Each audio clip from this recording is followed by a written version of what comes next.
오늘 본문제 느헤미야 3장에 나오는 성벽의 문들을 건축하고 보수한 관련해서는요, 지난 3주에 걸쳐서 살펴봤습니다. 우리는 이 성벽의 문들이 예수 그리스도의 인격과 그분께서 하신 놀라운 사역을 예표하는 동시에 예수 그리스도를 자신의 구주로 받아들인 구원받은 성도의 삶에 있어서 영적으로 중요한 원칙들을 보여주고 있음을 제가 말씀을 드렸습니다. 여러분, 이스라엘 백성들은 느헤미야의 주도로 성벽을 쌓게 되었습니다. 근데 본문을 잘 살펴보시면 그들이 이 일을 성공적으로 할 수 있었던 중요한 원리들을 찾아낼 수 있는데요. 그래서 오늘날 신약 교회에서 섬기는 교회 생활의 원리, 교회 사역의 원리에 적용할 수 있습니다. 오늘 저는 교회 생활의 원리라는 제목으로 세 가지 사역의 원리를 말씀드리려고 합니다. 첫 번째, 교회 생활의 원리. 나 혼자가 아닌 우리가 함께 사역하는 협력의 원리를 배우게 됩니다. 따라해 보실까요? 협력의 원리. 오늘 본문에는요, 적어도 75명 이상의 사람들이 등장해요. 무려 42개 그룹의 일꾼들이 역할을 분담해서 일을 하는 모습을 볼 수 있습니다. 근데 특이한 점은요, 느헤미야 3장에는 느헤미야라는 인물이 나오지 않습니다. 다만 느헤미야 3장 16절에 아스북의 아들로 느헤미야 이름이 나옵니다. 근데 그 이름은 우리가 알고 있는 느헤미야가 아닌 동명이인일 뿐입니다. 다른 인물이에요. 여러분, 성벽 건축에 있어서 리더 역할을 했던 인물이 등장하지 않은 데는 중요한 이유가 있습니다. 바로 이 일의 주인공이 온전히 하나님 백성들임을 보여주기 위해서입니다. 그러니까 느헤미야는요, 이 일의 리더였지만 성벽 보수와 성문을 만들어 가는 일은 백성들의 몫이었습니다. 즉, 이 성벽은요, 한 사람의 힘으로 된 것이 아니기 때문이죠. 그뿐만이 아닙니다. 느헤미야 3장에는요, 느헤미야 신의 리더임에도 불구하고 느헤미야가 한 일이나 그 업적에 대해서 한마디도 언급하고 있지 않습니다. 안 나와요. 느헤미야의 한 일이 안 나와요. 여러분, 우리 주님께서는요, 한 사람이 100가지 일을 하는 것보다 오늘 본문에서처럼 100사람이 한 가지 일을 하는 것을 더 기뻐하시기 때문입니다.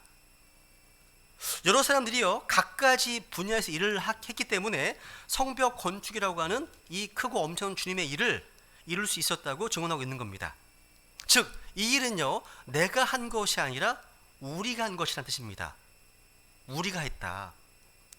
여러분, 우리 배단의 심리교회 홈페이지에 가보시면 교회 소개란에 섬기는 사람들이 누구인지를 이렇게 설명하고 있습니다. 제가 읽어볼까 한번요. 제가 읽겠습니다.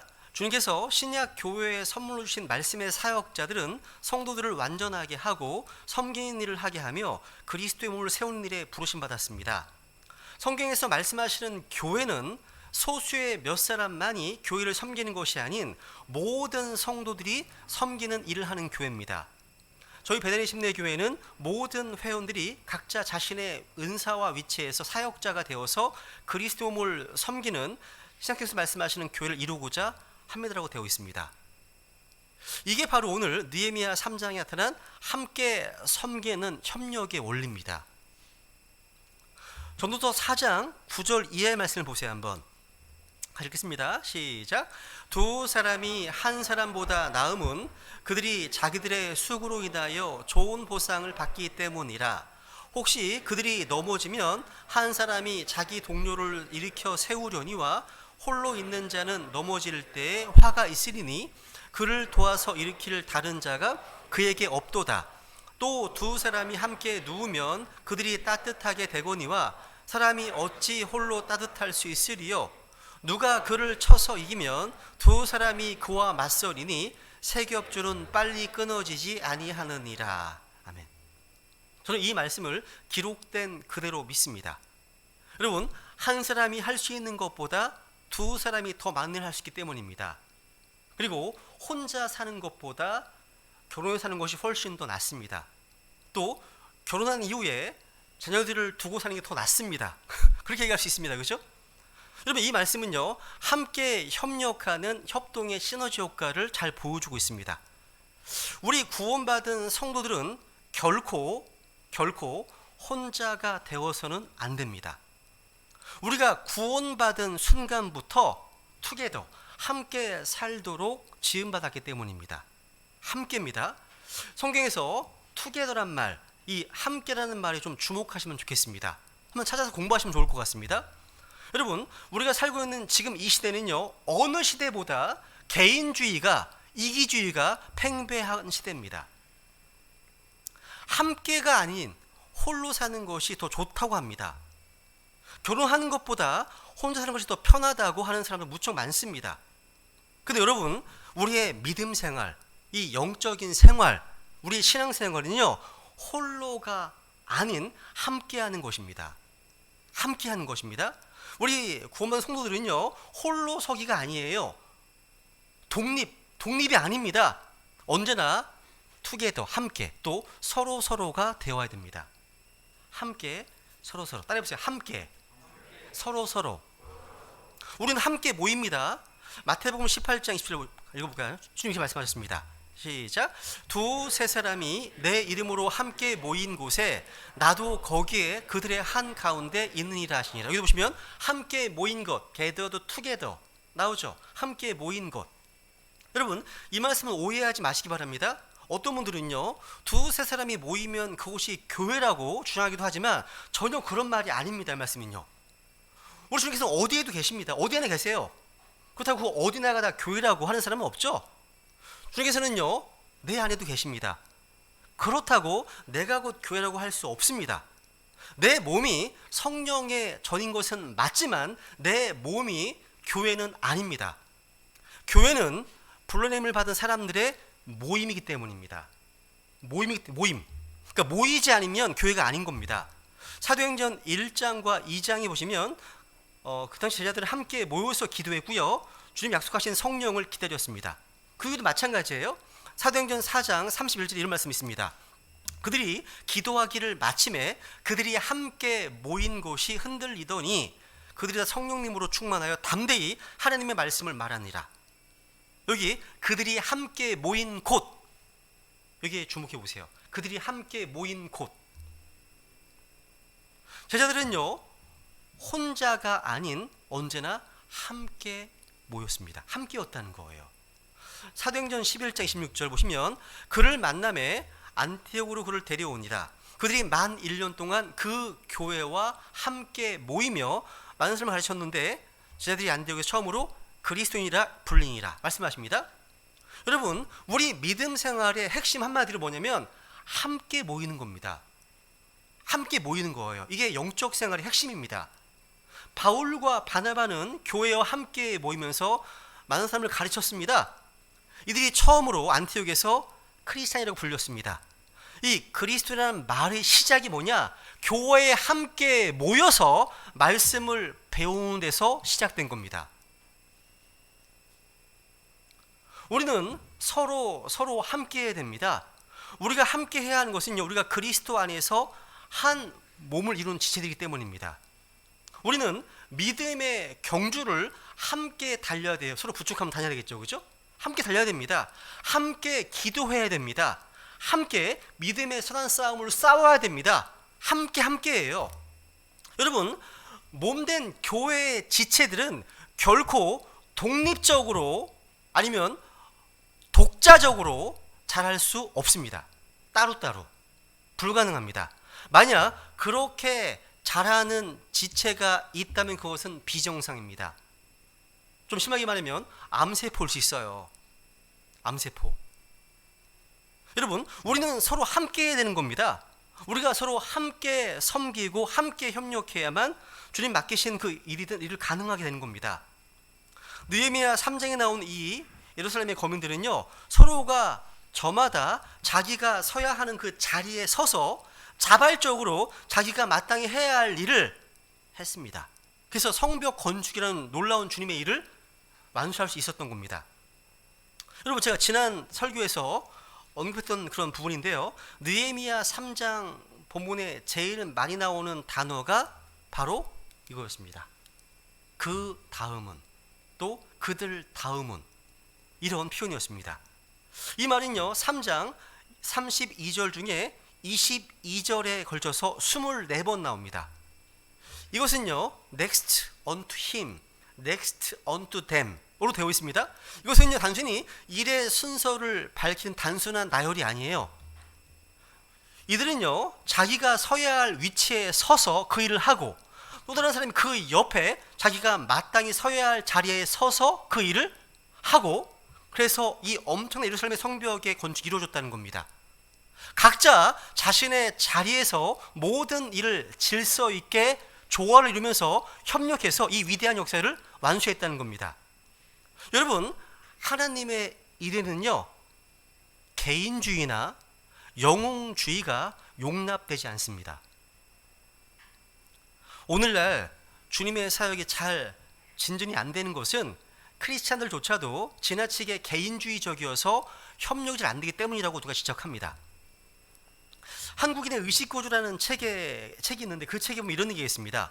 오늘날 사는 한국인들이 협력하지 못하는 원인을 산업화의 과정에서 과잉된 경쟁 구조 때문이라고 지적했습니다. 그러면서 오늘의 한국 사람들을요 이렇게 독 속의 개에 비유했습니다. 이 독 속의 개는요 개별적으로 보면 이 독 밖으로 나올 충분한 능력이 있어요. 근데 기어나지 못합니다. 왜냐하면 개 하나가 기어나려고 하면 다른 개가 뒷다리를 물고 누르기 때문이라는 거죠. 한마디로 너 죽고 나 죽자 이런 겁니다. 근데 여러분, 사도 바울은요 신앙생활의 원리를 서로의 원리도 소개했습니다. 서로의 원리로요. 신약 성경에서 특히 바울이 우리 크리스찬들의 교회 생활을 가르칠 때 제일 많이 강조한 말 중에 하나가 뭐냐? 서로란 단어입니다. 서로 표현, 서로. 주님께서 서로라고 한 일이 뭐가 있습니까? 되게 많이 생각나시죠, 그죠? 서로 사랑하라. 내가 너를 사랑하고 같이 서로 사랑하라 하셨습니다. 서로 동정하고 서로 불쌍히 여기라 하셨습니다. 서로 권면하라. 또 서로 진리를 말하라. 여러분, 이런 것들은요 혼자서는 결코 할 수 없는 주님의 명령입니다. 서로 위로하라. 따라해보세요. 서로 위로하라. 성경은요 낙담한 지체들, 좌절한 지체들이 있을 때 누가 위로합니까? 물론 성령님께서 위로하십니다. 또 성경이 주는 위로가 있습니다. 하지만 지체들이 함께 그 아픔과 슬픔을 나누어야 되는 겁니다. 함께. 만약에 우리가 다 각자 개인 플레이만 하고 있다면 아무도 서로 하라는 말씀에 순종할 수 없을 겁니다. 그러니까 실천할 길이 없는 거죠. 각자 도생하면. 그죠? 또 우리는 서로 가르쳐야 됩니다. 서로 가르치라. 말씀하신 거 서로 가르치라고요. 우리는 다른 지체들을 통해서요 뭔가 배우고 있어요. 항상 뭔가 배웁니다. 다른 지체들이 말씀을 가르치지 않는다 하더라도요 그 사람을 통해서 뭔가 배워요. 뭔가 보고 듣습니다. 중요한 걸 많이 배우게 됩니다. 그러니까 다 나의 스승인 거예요. 나의 스승입니다. 심지어 게으른 사람을 통해서도 또 악한 사람을 통해서도 우리는 경고를 받고요 훈계를 받게 되잖아요. 그죠? 성경은 말씀하십니다. 골로새 3장 16절 같이 읽어볼까요? 시작. 그리스도의 말씀이 너희 속에 모든 지혜로 풍부히 거하게 하여 시와 찬송가와 영적 노래로 서로 가르치고 훈계하며 너희 마음속에서 은혜로 주께 노래하고. 여기 보면요 서로 가르치고 훈계하라고 말씀하십니다. 서로 가르치라. 여러분, 내가 무슨 말씀을 가르치지 않는다더라도요 서로 가르칠 수 있습니다.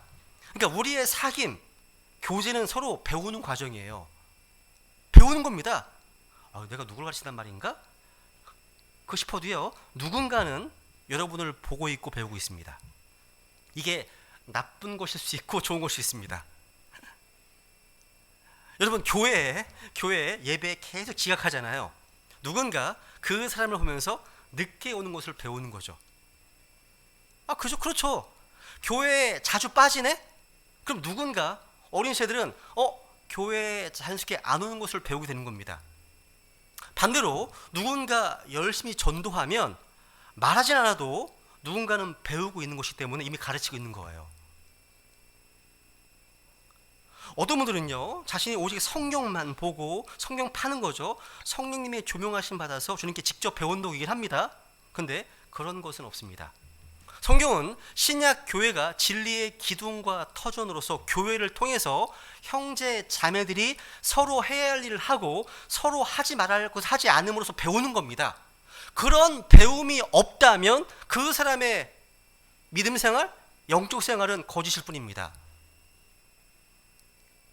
우리 중에서는요, 우리가 혼자 할 수 있는 것보다 함께 해야만 하는 일들을 더 많이 말씀하셨습니다. 성경에 너무나 많은 그런 말씀들이요. 서로 무난하라, 서로 친절히 대하라, 서로 받아들이라, 서로 남의 짐들을 지라 말씀하시거든요. 그래서 6장 2절 읽어볼까요? 시작. 너희는 서로 남의 짐들을 지라, 그리하여 그리스도 법을 성취하라. 이런 말씀 때문에 제가 굉장히 많이 수월한 겁니다. 우리 지체분들이 짐들을 서로 지어주고 계시기 때문에 제가 좀 더 수월하게 사역할 수 있는 겁니다. 너무 감사하죠? 여러분, 서로 남의 짐들을 지는 것이 그리하여 뭘 성취한다고요? 그리스도 성취하라 말씀하시잖아요. 그렇기 때문에 누가 고시원에 들어가서, 누가 산에 들어가서 혼자 성경만 주장창 읽고 그리고 금식만 하고 있고 기도만 해, 그런 사람들이 있다면요, 그들은 주님의 명령에 순종하지 않는 악한 종일 뿐입니다. 하나님 말씀이거든요. 그리스도의 법은요, 혼자 성경 공부하고 기도 금식한다고 성취하는 게 아닙니다. 서로 남의 짐들을 지는 겁니다. 서로요. 여러분, 서로 어려운 사정과 현실이 있잖아요. 듣다 보면 다 어렵습니다. 힘든 일이 많아요. 위로를 받고 싶고 권면을 받고 싶고 짐을 나누어주고 싶어서 그런 겁니다. 그래서 교제와 모임이 필요한 거라는 거죠. 우리가 성경과 관련해서 많은 좋은 글, 탁월한 글을 쓰는 것보다 성경 말씀 그대로요, 우리는 기뻐하는 자들과 함께 기뻐하고 슬픈 자들과 함께 슬피 울라, 이 말 순종하는 것이 훨씬 더 나은 겁니다. 같이 읽어볼까요? 시작. 기뻐하는 자들과 함께 기뻐하고 슬피 우는 자들과 함께 슬피 울라. 우리 중에서는요, 함께라고 하셨지 혼자라고 하지 않으셨습니다. 물론 성경에 보면 찾아보면요, 주님께서 혼자 홀로 기도하라고 하셨고 홀로 외딴 곳에 가셨습니다. 그죠? 그런 말씀이 있습니다. 근데 주님께서는 언제나 홀로가 아닌 함께를 말씀하셨습니다. 함께요. 여러분 그거 아세요? 복음 쓸 때 보면 재미난 게 하나 있어요. 마귀가 예수님과 조우하잖아요. 만나잖아요. 그때 했던 말이 뭔지 아세요? Let us alone. 나를 좀 혼자 내버려 달라고. 이런 말 많이 했어요. 혼자 내버려 달라고요. 이게요. 이건 마귀들의 간청입니다. 개인주의. Let us alone. 우리 주님께서는요, 형제들이 함께 모이고 함께 연합해서 서로 해야 할 일을 하도록 말씀하셨습니다. 이것이 바로 예루살렘 성벽 건축이라는 주님의 사역, 그 주의 일을 마칠 수 있게 한 원리였다는 사실을 꼭 기억하시기 바랍니다. 이제 두 번째로 교회 생활의 원리로서 이제 영적 선물의 원리를 보게 됩니다. 영적 선물의 원리. 느헤미야 3장에 보면요, 다양한 직종의 사람들이 섬기고 있습니다. 여기 본문에 보시면요, 여러 가지 직업을 가진 사람들이 등장합니다. 적어도 제가 세보니까 15가지 이상의 직종이 등장하네요. 여기 1절에 보면요, 대제사장이 등장합니다. 8절에 보면 금세공업자와 약제사가 등장합니다. 12절에 보니까 예루살렘의 절반을 치리하는 자, 즉 정치인이 등장하네요. 그리고 31절에 보니까 머천트, 상인들이 등장합니다. 경제인들이죠. 등장합니다. 이렇게 예루살렘 성벽을 건축하는 일이 있어서 성경이 여러 가지 재능과 직업을 가진 사람들을 잡다하게 나열하고 있습니다. 그 이유가 뭘까요? 하나님의 일에는 그 모든 사람이 다 필요하다는 것을 나타내는 것입니다. 다 필요한 겁니다. 이들은 자기의 재능과 직업에 맞는 일을 가지고 하나님의 사역에 헌신했다는 겁니다. 저는 이것을 영적 선물의 문제에 적용할 수 있습니다. 은사, 영적 선물. 여기 나온 직종 가운데요, 금세공업자, 이 골드스미스, 이 금세공업자 우시엘이 있습니다. 여러분, 금세공업자는 누구냐? 어떤 사람입니까? 이 사람은요, 금을 아름답게 세공해서 고급 장신구 같은 것을 만드는, 당시로서는요 상당히 고급 직종에 속하는 사람들이었습니다. 금세공업자가요. 직업상 손이 섬세하고 부드러웠을 것이기 때문에 성벽 공사 같은 험한 일을 하다가 잘못하면 자신의 직업을 감당하기 어려운 지장이 생길 수 있습니다. 그럼 위험이 있다는 거죠. 그런데 이들은 그 부담을 그대로 안고 열심히 주님의 사역에 참여했습니다. 제가 아는 어떤 피아니스트가 있으세요. 그분은 이제 손이 굉장히 중요하잖아요. 그죠? 그래서 이제 결혼하셨는데 집에서 밥을 안 합니다. 설거지를 안 해요. 한 번도 안 합니다. 왜? 손에 혹시 어떤 위험이 생길까봐. 되게 인상 깊습니다. 근데 우시엘은요 그렇지 않았다는 거예요. 여러분, 그리고 그 바로 옆에서 공사했던 하나냐는 약제사가 있는데요. 이 역시 상당히 고급 직업이었습니다. 그러니까 사회 상류층을 상대하는 고수석 자리였다는 거죠. 근데 벽돌을 나르고 성벽 쌓는 일과 같은 육체 노동에 익숙하지 못한 사람들이 분명함에도 불구하고 이들이 열심히 공사에 참여해서 자기가 맡은 구역을 훌륭하게 감당했다는 거예요.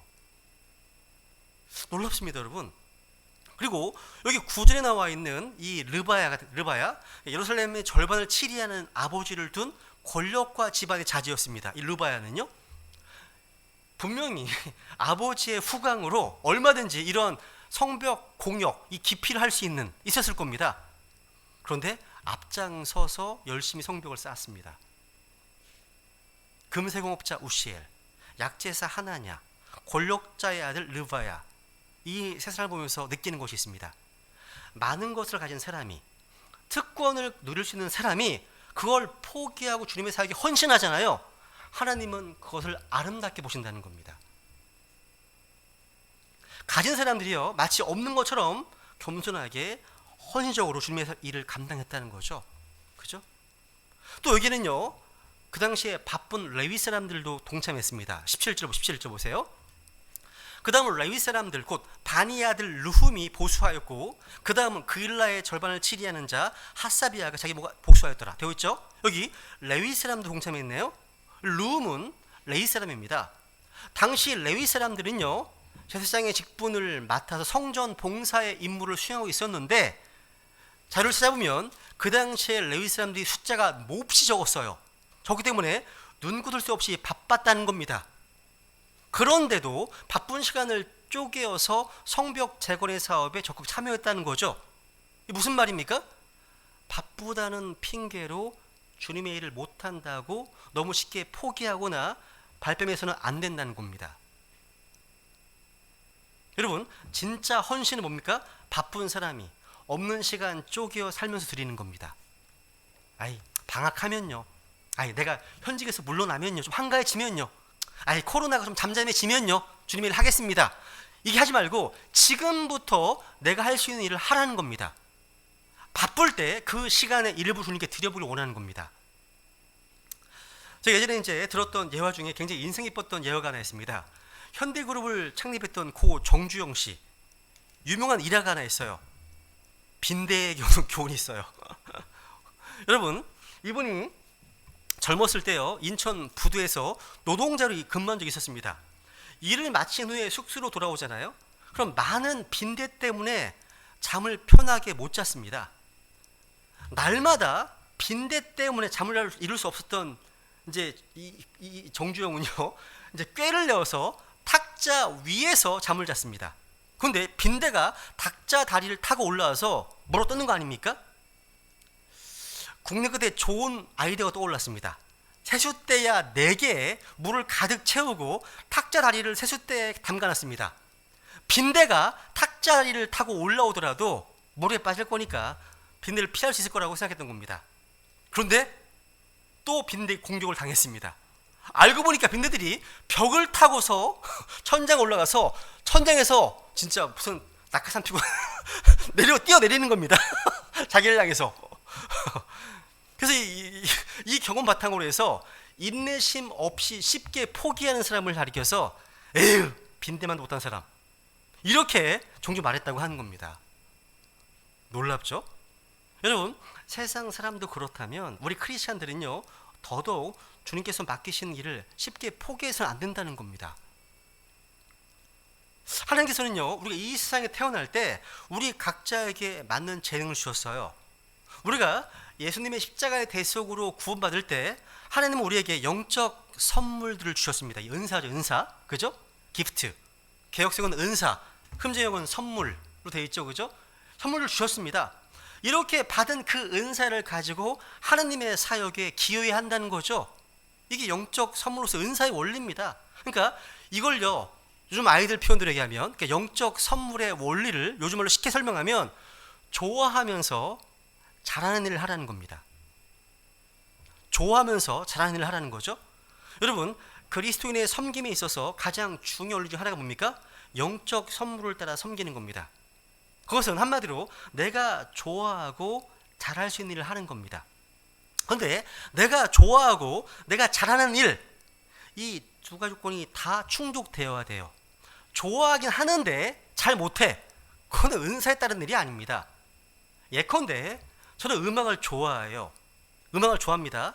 하지만 음악을 잘 못해요. 콩나물을 못 읽어요. 악보를 못 봅니다. 근데 제가 음악을 좋아하는 이유 하나만으로 제가 뭐 솔로이스트가 되겠다고 한다거나 찬양 지휘자가 되겠다고 한다면 어떻게 되겠습니까? 엉망이 되겠죠. 엉망이 될 겁니다. 여러분, 영적 선물에 따라 섬기는 것을요, 오늘날 사회에서는 이것을요, 이렇게 표현합니다. 전문성 이렇게 표현합니다. 어떤 조직이든 그 조직이 잘 돌아가려면 전문성이 존중되어야 합니다. 그들을 잘 발굴해서 적합한 사람들을 그들에게 맡겨야 되겠죠. 그죠? 여러분이 은사에 따라 섬기면 기쁨이 있어요. 여러분, 그리스어로요, 은사를 나타내는 말인 카리스마라는 단어는 본래 카라, 즉 기쁨이라는 단어에서 유래했습니다. 즉 주님 주신 그 은사에 맞는 일을 하잖아요. 기쁘고 좋습니다. 기쁘고 좋은 거예요. 그러니까 우리 모두 각자 자기 은사에 맞게 봉사하시면 우리 삶이 기쁘고 즐거울 거란 사실이에요.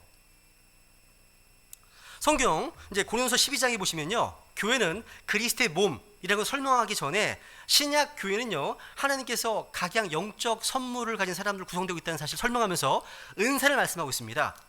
그런 다음에 교회를 그리스도의 몸이라고 설명하고 있죠. 그죠? 한번 읽어볼까요? 고린도서 12장 시작. 이 모든 것은 같은 그 한 성령께서 행하사 자신의 뜻대로 각 사람에게 개별적으로 나눠주시는 것이니라. 몸은 하나이며 많은 지체를 가지고 있고 그 한 몸의 모든 지체가 많아도 한 몸인 것 같이 그리스도도 그러하시니라 되어 있네요. 다시 말하면 우리 몸에 팔, 다리, 머리 등 여러 가지 지체들이 붙어 있잖아요. 우리 교회 속에도 여러 가지 재능과 여러 가지 은사를 주신 다양한 사람들이 모여 있다는 거죠. 그렇다면 팔은 팔의 구실을 해야 되고 발은 발의 구실을 해야 하는 겁니다. 그렇다면 여러분은 어떤 구실을 하고 계십니까? 어떤 구실을요? 저는 생각해 봅니다. 우리가 주님 앞에 서게 된 그날, 주님 만나는 그 순간 뭐가 가장 큰 후회가 될까? 여러 가지 있을 겁니다. 근데 주님께서 내게 주신 것, 그 중에는 영적 선물로서 은사가 있습니다. 그걸 가지고 주님께 온전히 헌신하지 못하고 순종하지 못한 것은 후회가 아닐까요? 그죠? 하나님께서 우리에게 주신 많은 것을 가지고 주님의 거룩한 사역을 위해서 진실로 헌신하지 않았다면 주님 다시 뵙는 그날 얼마나 큰 후회가 되겠습니까? 여러분, 우리가 받은 영적 선물 가운데 중요하지 않은 것은 하나도 없습니다. 그러니까 우리의 몸의 부분들이 다 다르듯이요, 은사도 다 다를 뿐 고만 성도라면 다 누구나 은사를 가지고 있습니다. 몸의 모든 부분 가운데 가장 두드러진 지체는 눈, 코, 입, 이렇게 눈에 띄는 부분일 겁니다. 근데 이런 부분만 중요한 게 아니잖아요. 우리의 몸에 보이지 않는 부분이 얼마나 많습니까? 저 개인적으로 제 몸의 모든 부분 가운데 제가 늘 긍휼히 여기고 불쌍히 여기는 부분이 하나 있습니다. 그건 발가락입니다. 발가락이에요. 얼마나 불쌍합니까? 1년 365일 사망의 그늘진 골짜기를 다니고 햇빛 한번 못 보잖아요. 불쌍하잖아요, 발가락. 그죠? 그래서 우리는 발가락의 소중함을 쉽게 잊어버립니다. 근데 발가락을 심하게 앓게 되는 그 순간 비로소 발가락의 위대한 실존을 확인하기 시작합니다. 이 부분이 얼마나 중요한지를 그때서 알게 되는 거죠. 그러니까 온 지체가 다 중요하다는 겁니다. 여러분이 가진 영적 선물은 무엇입니까? 그걸 가지고 하나님의 사역에 어떻게 내가 기여할 것인가를 고민하시기 바랍니다. 그걸 찾아보세요. 무엇인가 할 일이 있다는 거죠.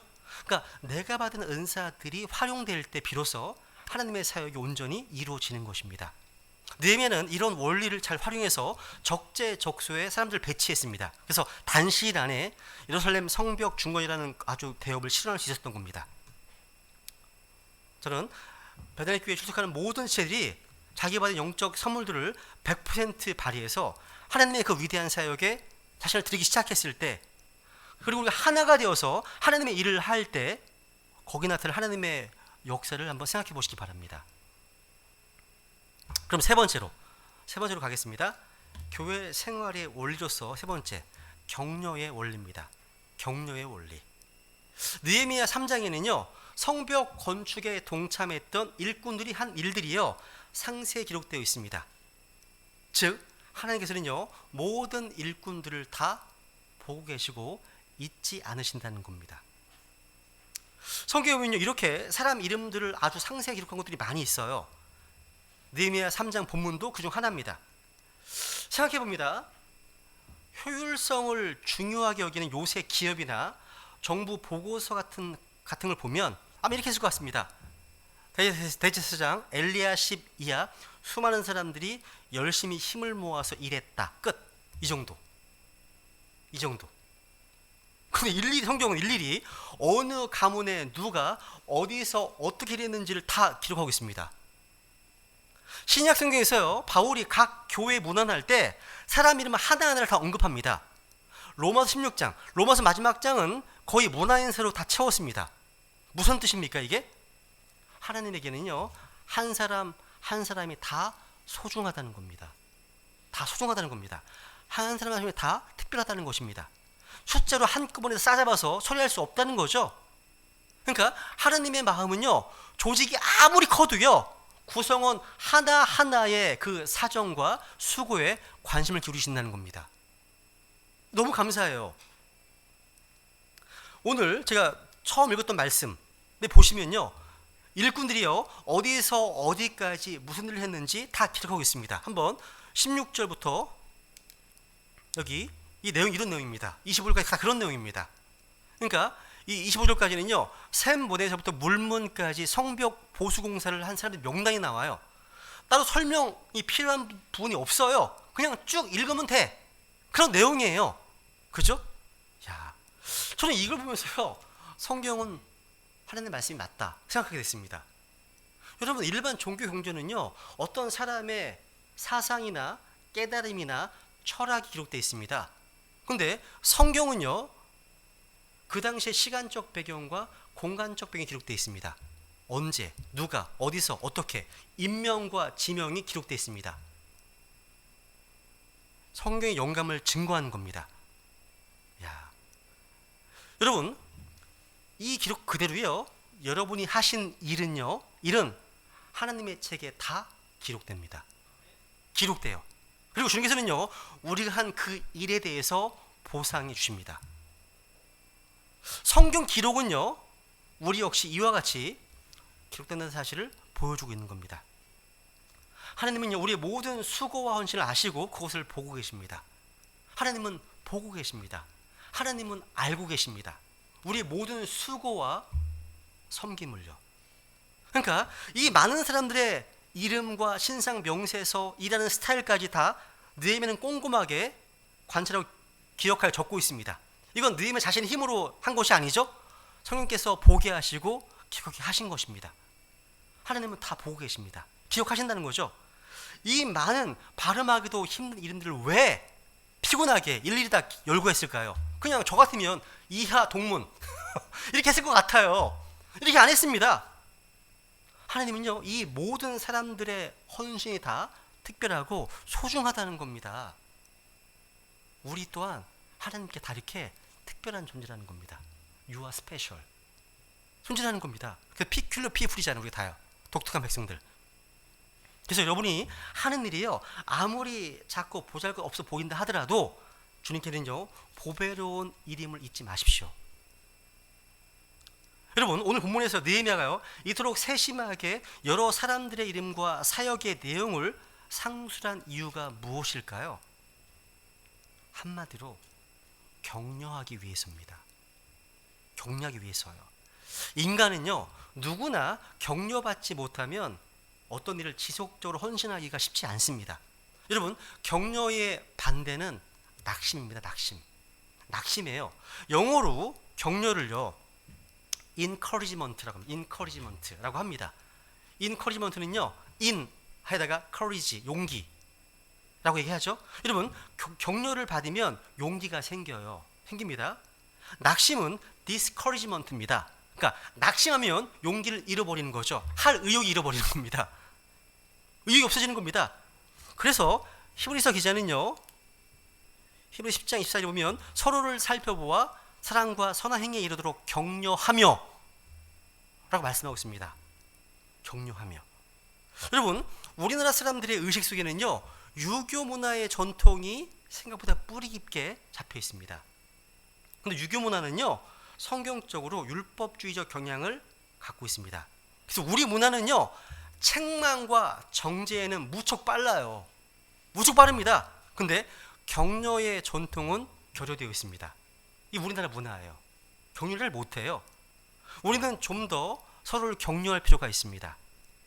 저는 우리 배단신도의 성도님들을 진심으로 격려하고 싶습니다.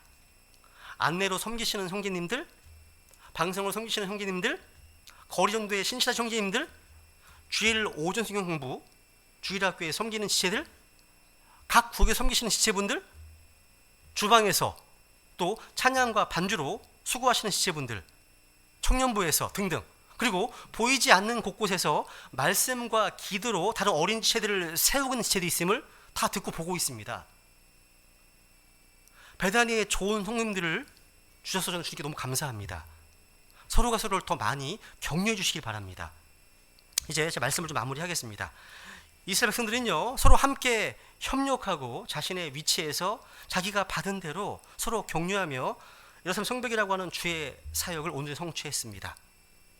우리 이 시간 주님께서 주신 영적 선물에 따라서요, 서로 함께 섬기고 협력하고 서로 격려하는 가운데 주님 부르신 그 사역에 헌신해서 주님께 영광 돌려드리겠다고 결단하면서 주님께 은혜를 구하는 시간을 갖겠습니다. 기도하시겠습니다.